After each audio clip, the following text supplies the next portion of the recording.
que es esa disolución, esa separación entre el aquí y el ahora, ¿no? Hemos, no solo durante la pandemia, sino por largas décadas, malversado la idea del aquí y el ahora, separando o desterrando el aquí y dándole una especie de prioridad a la hora, a la hora, a la hora, a la hora, de tal manera que mucho de lo que hemos hecho durante estos 2 años ha tenido que ver con una fuerte impronta de la hora y un aquí desterrado, un aquí desplazado, un aquí coyunturalmente confinado, pero que tiene una historia de separación con el ahora.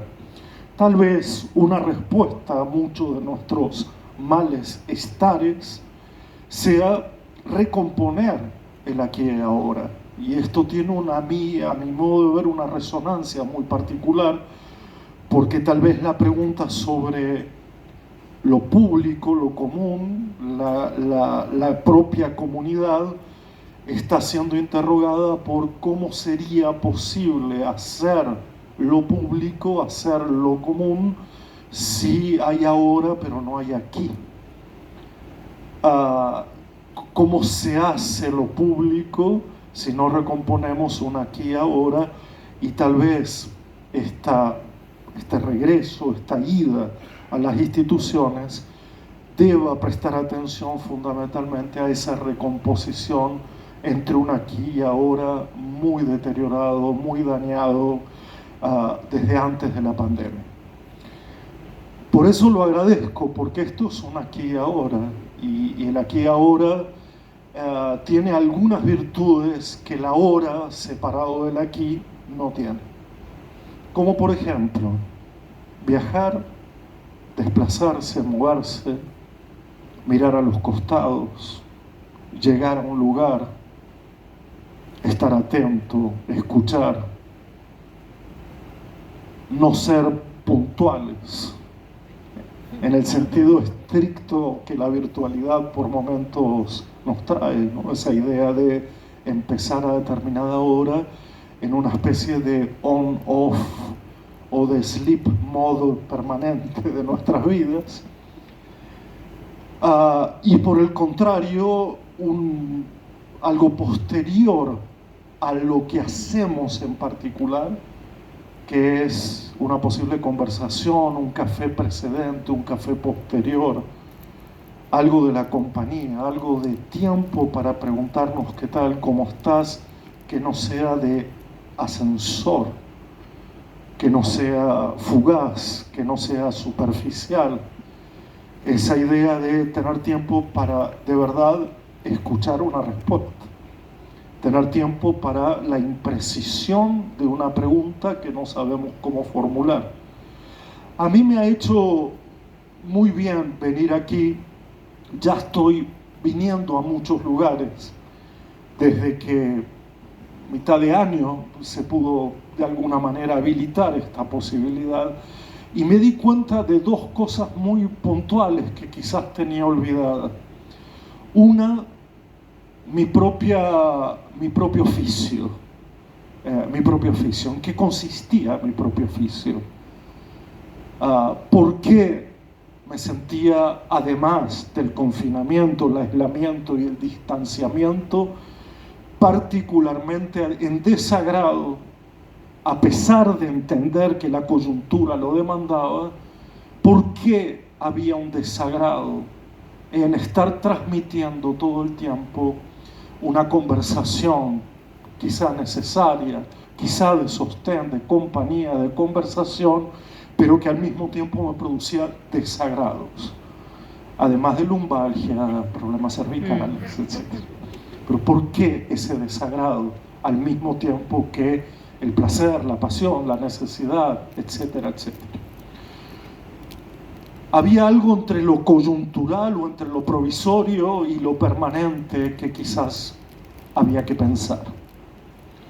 Pero sobre todo había algo en mi oficio, en el oficio de cada uno de ustedes, que se puso en juego, porque Cuando decidimos estar haciendo lo que estamos haciendo, hay un permanente elaborar y relaborar eso que estamos haciendo, para muchos en términos de técnica, para otros en términos de oficio, para otros en términos de arte o de artesanía, en el sentido de lo manual, lo que es provisorio y precario, lo que todo el tiempo tenemos que encontrar un modo y no lo terminamos encontrando. Y en esa primera percepción me di cuenta que había algo de la presencia que era anterior a toda discusión sobre las modalidades de transmisión que estaban siendo puestas sobre la mesa.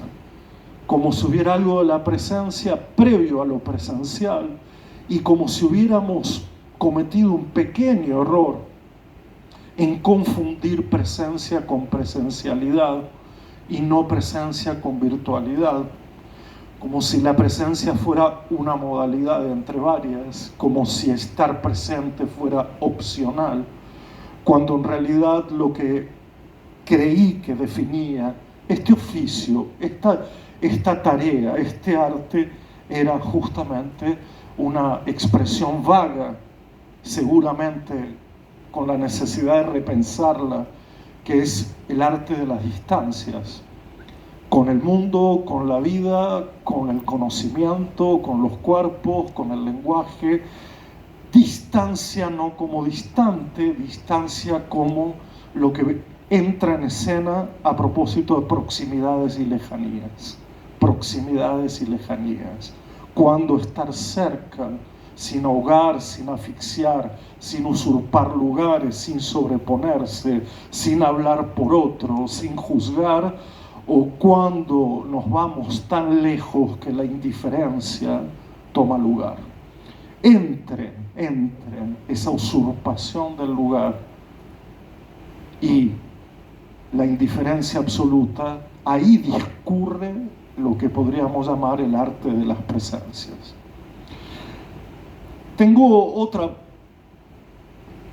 aspecto virtuoso dentro del dolor, la aridez, la crudeza, la desnudez que nos ha tocado vivir, que refunda un poco nuestro arte, nuestro oficio, nuestra tarea. No solo elaborar y reelaborar otra vez la idea de presencia, no solo como idea, sino como percepción, como gesto político, como, yo diría, como sostén, sino además la idea de recuperar o volver a pensar o pensar por primera vez qué esencialidad y qué especificidad les toca o les cabe a las instituciones educativas formativas. Aclaro, pongo formativas para evitar cualquier resonancia de capacitación o de preparación, que son dos gestos de postergación del presente y por lo tanto que inhiben o hacen superflua la presencia, sino justamente qué hay de específico y de esencial en este tiempo de mutación entre el ir y volver en el vaivén de las instituciones educativas. Para decirlo de otra manera, quizá lo que hoy esté sobre todo en evidencia y sea fundamental que podamos pensar juntos es, de un lado, qué presencia y del otro lado, qué esencia, para que nuestras instituciones decidan si se quieren parecer, si quieren seguir pareciéndose a los tiempos que corren, o si parte de la esencia y especificidad de una institución educativa formativa es intentar no parecerse a los tiempos que corren. Y lo digo en un sentido hasta literal. Son las instituciones educativas aquellas que corren con el tiempo que corren, o son las instituciones educativas quizás en una mirada ancestral, como aquellas que suspenden en parte el tiempo, se separan del tiempo que corre, y en ese ejercicio inédito, esencial de separarse y suspender, pueden hacer esa otra comunidad, ese otro mundo y esa otra vida que tanto necesitamos, que tanto deseamos. Aquí la pregunta es tan cabal, tan transparente, tan honesta. Si la educación es una extensión, una continuidad del mundo en tanto diagnóstico social, político, económico, o si es una interrupción de ese mundo en vigencia. Dos palabritas, ¿no? Continuidad. Una de las palabras que más se ha puesto sobre la mesa estos 2 años, la continuidad, la urgencia de la continuidad, la vocación de la continuidad, la impotencia de la continuidad, la imposibilidad de la continuidad, pero por otro lado, esa idea de la educación continúa el mundo existente, el mundo como tal, el mundo como se diagnostica, o la otra palabra, se interrumpe ese mundo porque decimos no es el único mundo, porque ese mundo proviene de un imperio del descuido, tal una de las posibles metáforas de la época antes de la pandemia y con la pandemia con más razón, que la bibliografía había elegido para nombrar esta época, el imperio del descuido, el imperio del descuido. Continuidad, interrupción. Pero claro, hemos tenido al menos las 2 experiencias, no solamente la experiencia de una imposible continuidad, al menos para mí, que no era para juzgar el afán de continuidad del trabajo que había que hacer, sino la interrogación a propósito de cómo continuar en el contexto de una experiencia de lo discontinuo, palabra que parece más de talles de ropa, ¿no? Sino sobre todo para no evitar hablar de lo que ustedes han hablado esta mañana, que era la experiencia de la ruptura, la experiencia de la interrupción, la experiencia del vacío, la experiencia de la pérdida, la experiencia del dolor, la experiencia del descuido, y con ellas algunas experiencias de cuidado, de compañía, conversación, etc. Extensión, continuidad, interrupción. Ese otro mundo, esa otra vida, no puede más ser postergado. Aquí la palabra postergación cumple un papel fundamental para ponerla al lado de la presencia. ¿Qué es una presencia? Algo que ayuda a no postergar el sentido del presente. ¿Qué es una presencia? Lo que ayuda, lo que contribuye a la posibilidad de no postergar el sentido o el sinsentido del presente.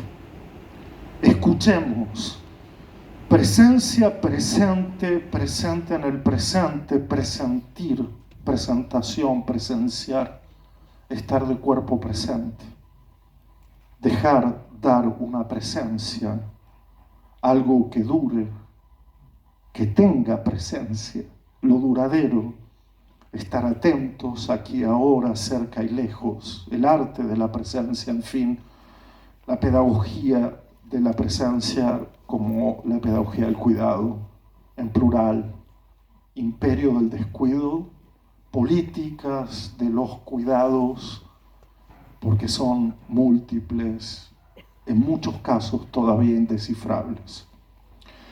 El panorama o el paisaje de la pandemia no fue dibujado del todo, y mal haríamos en pegar un salto sobre lo que ya terminó, sobre lo bien que estábamos antes de la pandemia, sobre esa vieja normalidad que añoramos y sobre un regreso a un lugar donde ya estuvimos. Este es un posible relato de estos tiempos. Propongo otro a partir de la idea de presencia, que es el de, en vez de pegar un salto, estar en el territorio, estar. La idea de estar. Fíjense, yo escuchaba tanto hoy la palabra malestar, estar mal, estar incómodo, estar como fuera de lugar, no estar en el lugar que quiero estar, malestar, una sensación de incomodidad, una sensación de tropiezo, una sensación de vacío otra vez. Pero en cambio de pegar el salto, afirmarse en el suelo, quizás en vez de regresar, ir como una potencia de ir hacia un lugar donde no habíamos estado, de ir a un lugar ya transformado, de transformar un lugar que se transforma, ir hacia una nueva incertidumbre y no hacia una nueva normalidad. Pero hay presencias que solo pueden sobrevivir. Hay presencias que solo pueden estar en un lugar malestando. Por lo tanto, aquí interviene en lo que mencioné como la esencialidad y la especificidad de las instituciones educativas, un repensar o pensar por primera vez que las instituciones, más allá de su finalidad manifiesta, explícita, externa, de estructura, de administración, son lugares y son tiempos. Lugares donde hacerse presente, y los lugares no se recorren, los lugares se habitan. A diferencia de los espacios por los que uno pasa, los lugares se habitan.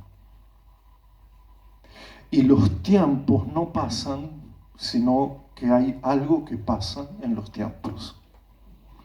Y es en ese sentido que llamó la atención a que quizás hoy se trate mucho más, pero mucho más, de una idea de forma, esa que hemos despreciado o hemos subestimado en nombre de la función de las instituciones, la forma específica y esencial de un lugar para habitar y de un tiempo para que algo nos pase, completamente diferentes a otros lugares y otros tiempos en que hoy se ha transformado una imagen del mundo como un gran centro de entrenamiento y un gran centro de entretenimiento.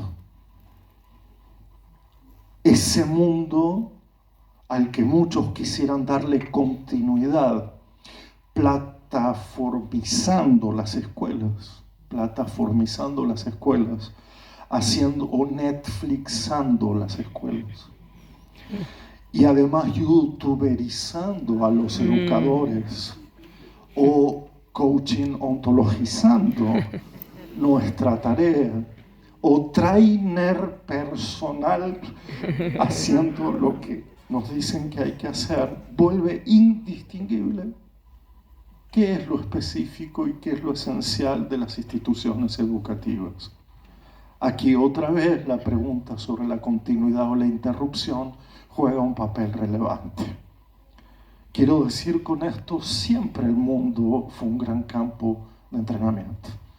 Eso, si ustedes recorren algunos aspectos de la filosofía, verán cómo en algún tiempo la primera institución, la academia de Platón, el jardín de Epicuro, el gimnasium de Sócrates, eran lugares de ejercitación, de ejercitación espiritual, de ejercitación del pensamiento, de ejercitación de la lectura, de ejercitación de los cuerpos, etcétera, etcétera. Mi problema no está en la ejercitación. Podemos hacer que nuestras escuelas sean lugares de ejercitación, del ejercicio. Sin embargo, hay una diferencia crucial en esta época con respecto a otras, y es que el ejercicio actual no tiene exterioridad, es decir, no hay otra ejercitación, es este mundo. Uno de los mensajes que este campo de entrenamiento y de entretenimiento nos está diciendo es que se puede aprender en cualquier momento, desde cualquier lugar, delante de cualquier pantalla y con cualquier agente informativo. Se puede aprender a cualquier hora, en cualquier momento, etc. El riesgo de deslizar esta idea a la idea de educación es que estamos creando generaciones que suponen que todo puede ser aprendido, que no habría límite, que todo es cuestión de voluntad, de esfuerzo.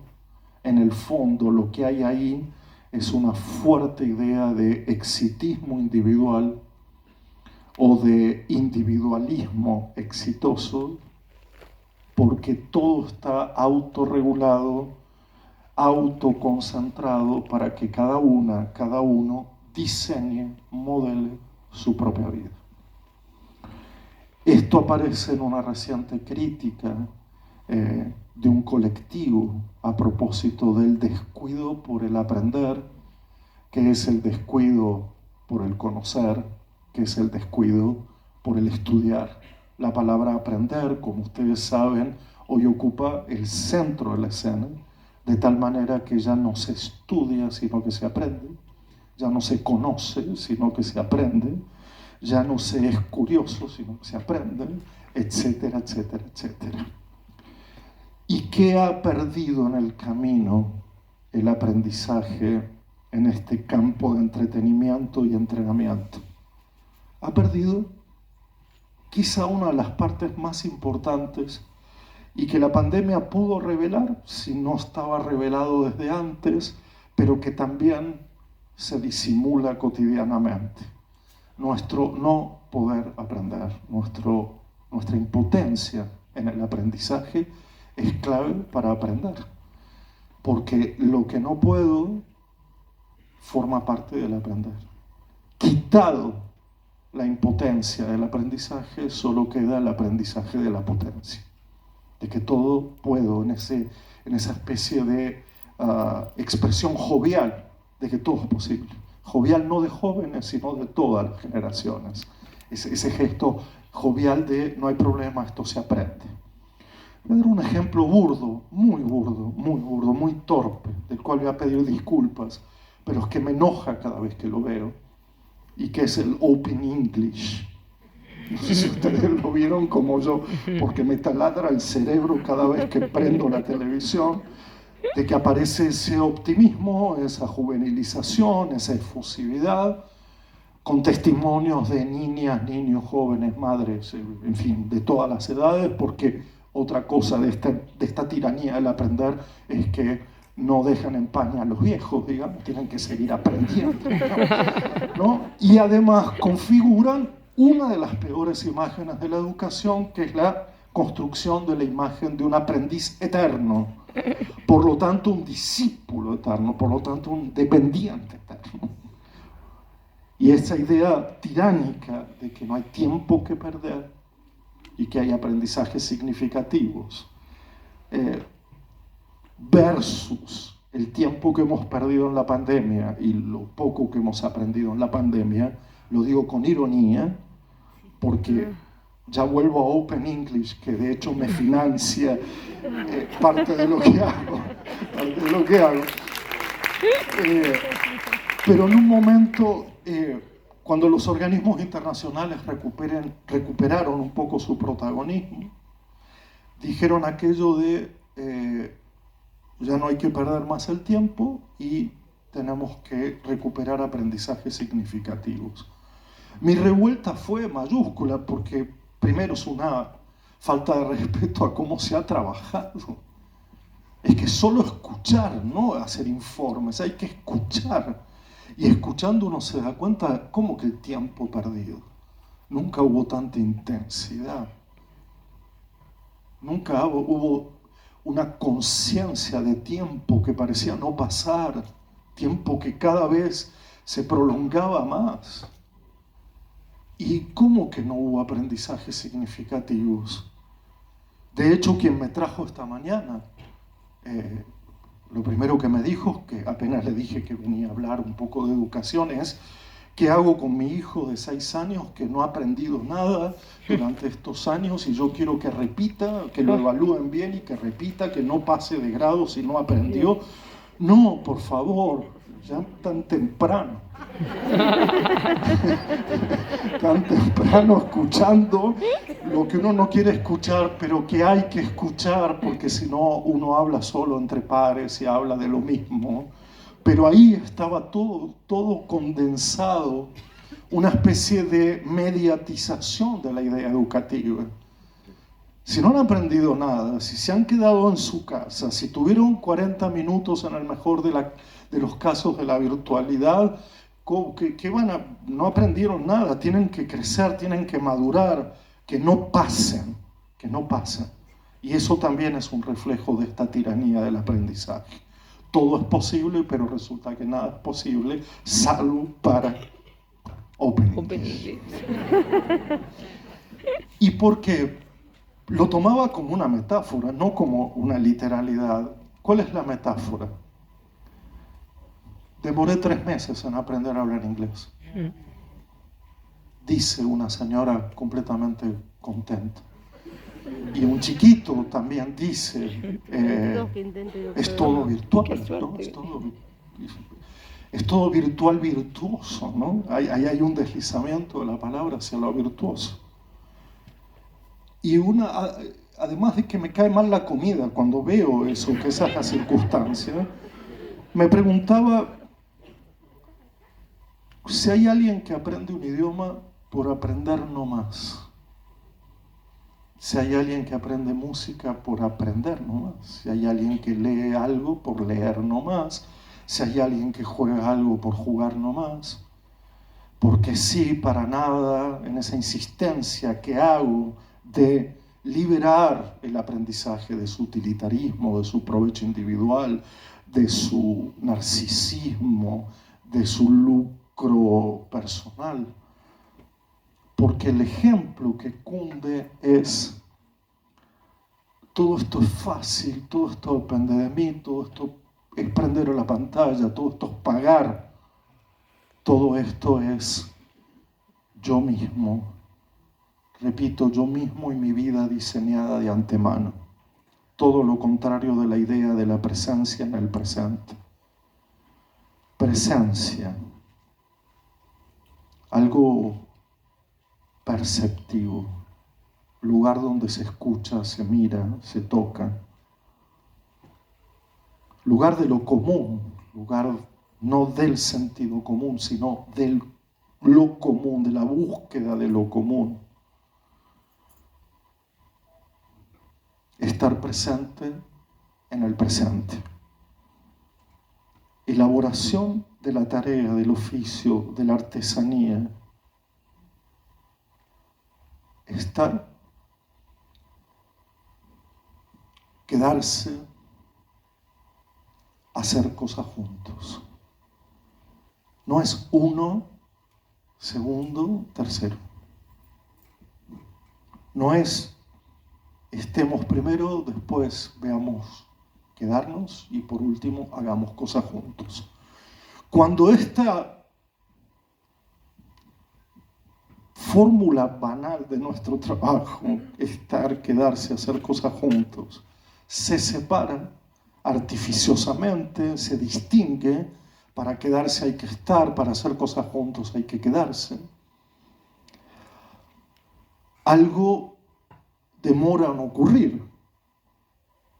Las vidas que ustedes escuchan a diario, lo que merecen, lo que piden a gritos, no es que les prestemos oído, que también, sino que les prestemos paciencia, que les prestemos presencia. Es decir, que nos quedemos a escuchar también un silencio que viene probablemente después del decir todo. ¿Cuántas vidas han quedado atrapadas porque alguien no se quedó? Porque alguien estuvo pero no se quedó, o porque alguien se quedó pero no hizo algo junto a otro. Este es el enhebrado fino de una artesanía que precisa ser todo el tiempo elaborada y reelaborada. Pero el presente es un presente siempre árido, siempre cruel, por lo menos ambiguo, por lo menos hipócrita, por lo menos de difícil discernimiento. Hay que pensar en el presente, pero resulta que el presente es el tiempo que contamos y se nos va. Hay que intentar que no pase el tiempo, hay que intentar que pase algo en el tiempo, hay que hacer instantes en el tiempo, hay que tener la potencia subversiva del instante. Potencia subversiva del instante. Ahora, aquí, en este momento, no hay otro momento, aunque sí lo hay. Pero la pandemia o la muerte o la enfermedad nos enseñan que no hay después, porque después es siempre demasiado tarde. Después es siempre demasiado tarde. Nos decimos unos a los otros, ya habrá tiempo para conversar, ya habrá tiempo para hacerlo, que es una de nuestras mayores ilusiones y de las mayores ficciones. Ese tiempo no existe. El tiempo del estar, del quedarse y de hacer cosas juntos es el único registro del tiempo con el que contamos. Pero el presente, donde se presiente, donde hay presencia, donde nos presentamos, donde presenciamos, donde estamos de cuerpo presente, donde dejamos una presencia, requiere de atención y requiere de esas políticas múltiples del cuidado. No es un cuidado. El descuido ha sido general. En el imperio del descuido ha habido descuidos planetarios, descuidos de la tierra, descuidos regionales, descuidos locales, descuidos filiales, parentales, maternales, descuidos de uno mismo. Cuando pensamos en políticas del cuidado, estamos pensando primero en una diferencia sutil que hay que marcar. Nos debemos una vida prejurídica, no prejurásica. Nos debemos una vida antes del derecho, así como está formulado. ¿Qué quiero decir con esto? Que nos debemos sentir lo injusto allí donde ocurre, que nos debemos reaccionar a lo injusto sin promulgar leyes, nos debemos reconciliar, querer, desear, estar juntos, no por o gracias a un lenguaje jurídico, sino a eso que llamamos lo prejurídico, que no es otra cosa que nuestra apreciación por lo humano. No el juzgar, no el calificar, no el determinar, no el evaluar, sino el apreciar. Me decía una profe hace muy poco tiempo, harta de mí. Bueno, está bien, no voy a evaluar o no, está bien, pero ¿qué le digo a mis estudiantes sobre qué voy a hacer? Si no es evaluarlos. Le digo, apreciarlos, poner en un plano estético, ético, aquello que consideramos moral, técnico, cognitivo, no es ya una forma de cuidado, hacer sentir a los otros que son apreciados. Que cualquiera debe ser apreciado en nombre de la mayor de las ilusiones que una institución formativa, educativa, tiene que brindar: la sensación de que es posible empezar. La sensación de que es posible, por fin, un comienzo.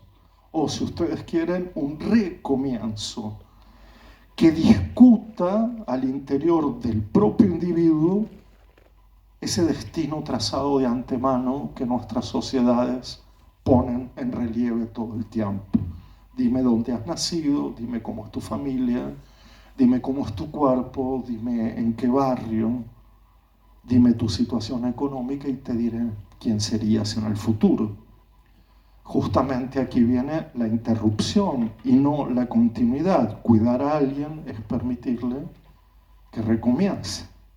Cuidar a alguien significa no eludir o disimular su biografía, su historia, lo que le ha pasado, sino con ello darle el lugar y el tiempo para que comience, para que tenga otra vida y conozca otros mundos. Cuando esto aparece, y parece una idea completamente disparatada, es a mi modo de ver lo que hace específico y hace esencial las instituciones educativas en este momento. Que todos, todas, cada una, cada uno, cualquiera, tengan desde el comienzo, desde su misma presencia, la posibilidad de comenzar. Y para comenzar tenemos que revisar las formas de estar, de quedarnos y de hacer cosas juntos. Porque muchas de esas formas de estar, de quedarnos y de hacer cosas juntos, impiden un recomienzo. Le dan perpetuidad a lo que ya había comenzado con el nacimiento. Condenan al individuo y a la comunidad a no ser otra cosa que lo que ya es o lo que ya está haciendo. Pero fíjense que de lo que se trata este encuentro es de estar y no de ser. Suspendo la idea del ser en educación en nombre del estar. O, si ustedes quieren, a un modo antropológico, el estar siendo como aquello que resume toda nuestra polémica occidental disciplinar entre que un estar muestre o no un ser, o un ser determine o muestre un estar. Escuelas que son lugares y tiempos del estar siendo un recomienzo permanente. Un recomienzo que requerirá de la responsabilidad del otro para asumir su propio destino y de una enorme responsabilidad nuestra para garantizar lo que todavía no hemos podido garantizar: la igualdad como gesto inicial.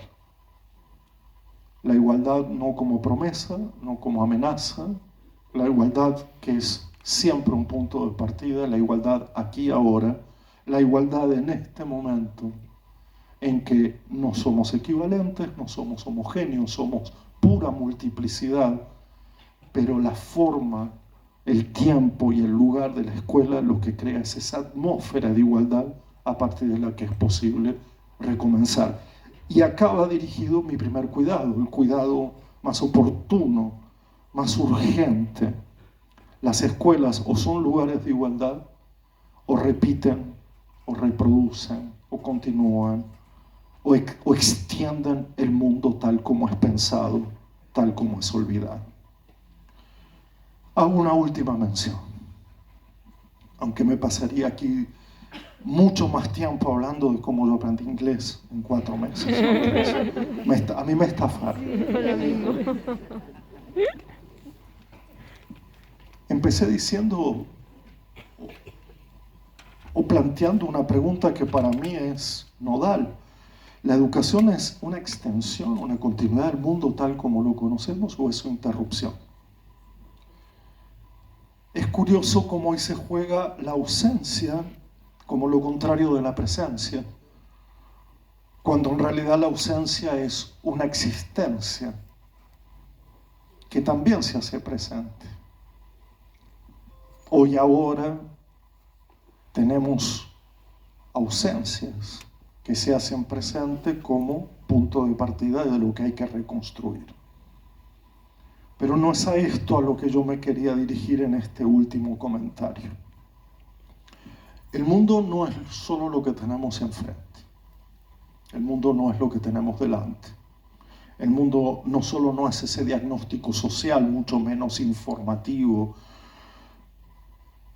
Mundo no es coyuntura y mundo o coyuntura no es realidad. Cuando solo entendemos mundo como realidad y realidad como coyuntura, gran parte del mundo se pierde. Decía el premio Nobel Albert Camus, que tanto fue citado por la peste durante la pandemia, decía aquello de existen los humillados y también existe la belleza. De ninguna manera quisiera olvidarme de ambas. Aquí hay un lugar de encuentro entre lo que parece separado, el cuidado a los humillados, a las humilladas, no es contradictorio con el cuidado de la belleza. Por el contrario, este puede ser un rasgo de especificidad y de esencialidad de un lugar y un tiempo llamado institución formativa, donde la humillación y la belleza se encuentran para crear otro mundo y otra vida, donde esté el cuidado a la humillación y esté el cuidado a la belleza. El mundo no es solo eso que está a nuestra frente. Está el mundo del olvidado, el mundo de lo ignorado, el mundo de lo desechado, el mundo de lo perdido, el mundo de lo nunca conocido, el mundo de lo enterrado demasiado pronto, el mundo de lo abandonado, el mundo de lo considerado anacrónico, inservible, etcétera, etcétera. Ese mundo también es el mundo de las escuelas. No solo el que tenemos a nuestra frente, no solo el mundo cercano, tangible, real, sino ese otro mundo que en vez de achicar, expande la idea de mundo, que es lo que necesitamos para que el mundo no sea solo la realidad de un noticiero. O para decirlo de otro modo, hay todo un mundo que debemos hacer presente en las instituciones educativas para que el mundo no se empeñezca, no quede empequeñecido cada vez más. Y dentro de ese mundo de lo perdido, de lo olvidado, de lo ignorado, de lo desechado, por supuesto que hay personas concretas, por supuesto que hay comunidades específicas, pero también hay tiempos que han sido enterrados antes de tiempo. Sobre todo el pasado, la memoria, la historia, la herencia. Ya no el peso pesado, ya no la información del pasado, sino como el pasado se hace presente en nosotros bajo la forma de lo mitológico y bajo la forma de lo narrativo. Como ustedes han demostrado aquí, es posible que en este presente querramos disimular, entretenernos, pasarla bien, o no tener que sobrevivir apenas, que ya tendríamos demasiado. Quisiéramos que en este presente todo sea inmanente y lo trascendente que quede para otra oportunidad. Las escuelas también han tenido que caer en esa pesadilla de que lo inmanente es lo que importa. El para qué sirve, lo que tiene que ver con cada uno, en esa inmanencia que esta época llamada, como ustedes quieran, modernidad tardía, umbral de la modernidad, posmodernidad, imperio del descuido, ha hecho con el presente, ¿no? Un lugar de simple expectación, donde ya la pregunta por el origen no importa, la pregunta por nuestra existencia más vale no hacerla, donde el presente es inmanente, hay una riqueza en la inmanencia, hay una pérdida de lo trascendente, o es que lo trascendente es inmanente, y hay una expectación por la respuesta que vendrá de la novedad. Copiar este mundo significa perder nuestra esencia y nuestra especificidad. Hay que desdibujar ese mundo, no solo recuperando lo olvidado, lo desechado, lo ignorado, lo perdido, lo enterrado, lo anacrónico y lo ancestral, porque, y de verdad ahora termino, me importa menos el mito, aunque el mito es una de las pocas posibilidades que tienen algunas comunidades para sostener su origen, para explicarse a sí mismo, para calmarse de la oscuridad, para aplacar un poco el dolor de la existencia. Y lo que me preocupa es lo que le sigue al mito, y es nuestra narración o nuestra narratividad, o la capacidad que tenemos para contar. Aquí viene la idea del cuidado para mí más evidente, más relevante. Mientras tengamos una buena historia para contar, no estamos jodidos del todo. Esto lo dijo Alessandro Barico, un gran novelista italiano, en una novela llamada Novecento, donde un viejito le dice a otro: no estamos jodidos de verdad mientras tengamos una buena historia para contar, y que otro quiera escucharla. Sin eso seríamos monologuistas, y que otro quisiera escucharla. No estamos jodidos de verdad mientras tengamos una historia para contar y alguien que se disponga a escucharla. Porque contar, narrar, cuidar, ser curiosos, desenterrar las historias del mundo, significa no solo contar unos a los otros y crear esa atmósfera narrativa, a mi modo de ver, propia de las instituciones educativas, contarnos los unos a los otros, sino sobre todo contar los unos con los otros. Aquí es donde la presencia es duradera y no es simplemente un acto testimonial. Ahí es donde podemos quedarnos, porque justamente contando los unos con los otros no se trata de lo material, lo tangible, lo físico. Alguien que nos ha contado algo alguna vez ha permanecido en nosotros. De tal manera que aquí estamos, hablando de la presencia en el presente, presentes en el presente, presintiendo, presentando, presenciando, estando de cuerpos presentes, para que algo dure en un aquí y ahora, cuidando la cercanía y la lejanía, en este arte de la presencia que quizá formule una pedagogía de la presencia. Muchas gracias.